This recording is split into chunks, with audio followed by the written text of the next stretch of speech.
पटना से पाकिस्तान 2 फिल्म किसको मिलेगा? नमस्कार दोस्तों, मैं हूं अनीस राजपूत। आप देख रहे हैं अनीस राजपूत ऑफिशियल। आज की इस वीडियो में हम इसी के बारे में बात करने वाले। इससे पहले अगर हमारे चैनल पर नए तो चैनल को सब्सक्राइब कर ले, क्योंकि भोजपुरी से रिलेटेड खबरें हमारे चैनल पर मिलते रहते हैं। पटना से पाकिस्तान मूवी दिनेश लाल यादव का है, जो कि यूट्यूब पे आया था। अभी हाल में ही प्रोड्यूसर प्रदीप के शर्मा ने दावा किया है कि उसका टाइटल पटना से पाकिस्तान 2 का टाइटल मेरे पास है और मैं इसे फिर से बनवा रहा हूँ। तो बात ये है कि ये फिल्म किसको मिलेगा, खेसारी लाल यादव को या फिर निरहुआ को?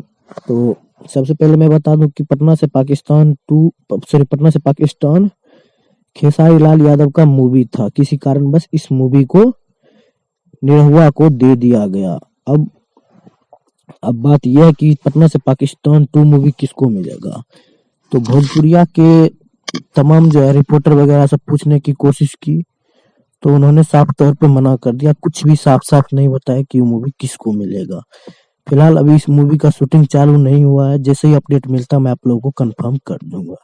तो वीडियो कैसा लगा कमेंट बॉक्स में जरूर बताइएगा। मिलते हैं किसी अगले वीडियो में, तब तक के लिए बाय।